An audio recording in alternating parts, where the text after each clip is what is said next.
Hello नमस्कार। आज के क्लास में आप लोगों को बीच बताने वाले मोस्ट इम्पोर्टेंट क्वेश्चन जो कि आप लोगों को बीच क्लास 10th का मतलब इतिहास का मोस्ट VVI क्वेश्चन चैप्टर 2 का जो भी क्वेश्चन आप लोगों को बीच यानी पूछा हुआ क्वेश्चन, ऐसा ही क्वेश्चन सब आप लोगों को बीच एग्जाम में पूछा जाता है।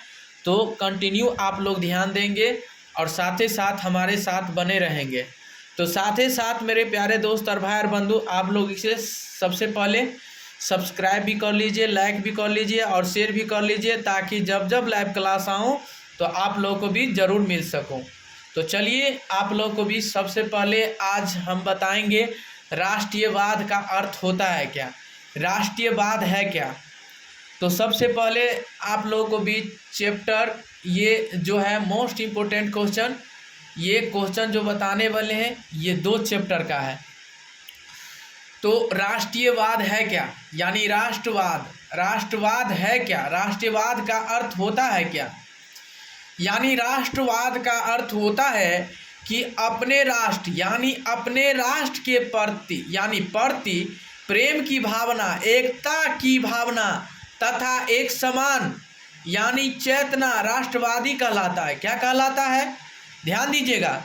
ये क्वेश्चन जो है राष्ट्रवाद का अर्थ होता है कि अपने राष्ट्र के यानी अपने राष्ट्र के प्रति प्रेम की भावना, एकता की भावना तथा एक समान चेतना यानी एक समान चेतना राष्ट्रवाद कहलाती है। क्या कहली है, सारे को मिल को मतलब क्या एक बनता है, राष्ट्रवाद कहलाती है। क्या कहलाती है, राष्ट्रवाद कहलाती है। और यह देखिएगा मोस्ट इम्पोर्टेंट बात है, ध्यान दीजिएगा। यह लोग समान यानी यह लोग समान ऐतिहासिक, बताइएगा ऐतिहासिक क्या क्या है, गौर फरमाइएगा। ऐतिहासिक, राजनीतिक तथा सांस्कृतिक विरासत सजा करता है। क्या करता है, यानी करते हैं, सजा करते हैं। और कई बार लोग विभिन्न भाषाएं, कई बार लोग क्या करते हैं, विभिन्न भाषाएं समूह के हो सकते हैं जैसे भारत, लेकिन राष्ट्र के प्रति प्रेम उन्हें एक सूत्र में बांधे रखता है। क्या रखता है, बांधे रखता है। तो आप समझ गए होंगे कि राष्ट्रीयवाद का अर्थ क्या होता है। राष्ट्रीयवाद का अर्थ आप लोग उम्मीद करते हैं कि बहुत अच्छा तरीका से आप लोग समझ गए होंगे। तो चलिए अगला नंबर क्वेश्चन आप लोग को बीच है, नीचे में दिया हुआ है कि राष्ट्रवाद को जन्म देने वाला कारक क्या है। बताइएगा, राष्ट्रवाद को जन्म देने वाला कारक जो है यूरोप में है। कहाँ पे है, यूरोप में, जो राष्ट्र राज्यों के उदय से जुड़ा हुआ है। किससे जुड़ा हुआ है, यूरोप में, गौर फरमाइएगा। यूरोप में जुड़ा हुआ है, राष्ट्र राज्यों के उदय से यानी उदय से जुड़ा हुआ है। और बताइएगा कि भारत वियतनाम जैसे उपनिवेशों में उपनिवेशवाद विरोधी आंदोलन से जुड़ा है। तो बताइएगा सेकंड पॉइंट जो है आपका कि भारत वियतनाम जैसे उपनिवेशों में उपनिवेशवाद विरोधी आंदोलन से जुड़ा है।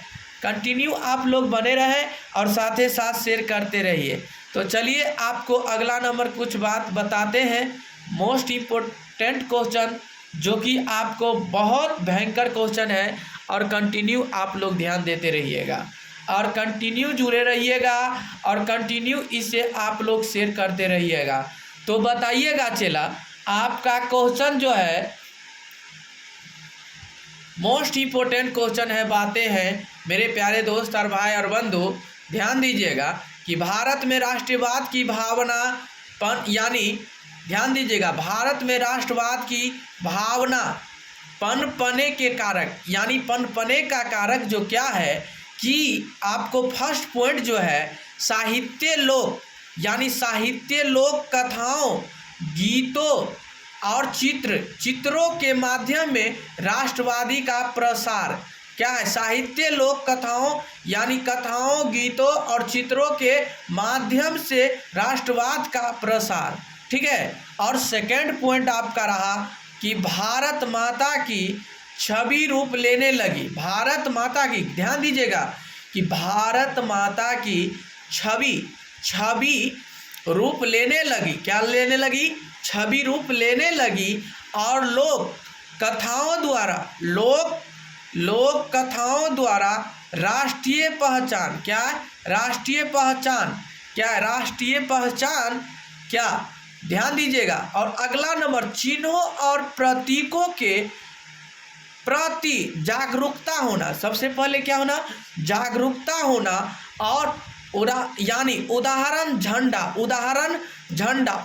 झंडा होना।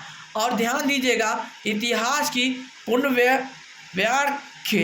व्याख्या, ठीक है। मोस्ट इंपोर्टेंट क्वेश्चन जो कि आप लोगों को बीच उम्मीद करते हैं बहुत अच्छा से सीख गए होंगे। तो चलिए आज के क्लास में आप लोगों को बीच इतना ही। तब तक के लिए बने रहें। इससे अगले वीडियो में आप लोगों को भी ज़रूर फिर मिलेंगे, ताकि आप लोगों को भी ज़रूर मिलते रहेंगे। ताकि इसके लिए धन्यवाद। तब तक के लिए बने रहें। साथ ही साथ आप लोग सब्सक्राइब कर लीजिएगा, लाइक कर लीजिएगा और शेयर कर लीजिएगा। बने रहें आप लोग।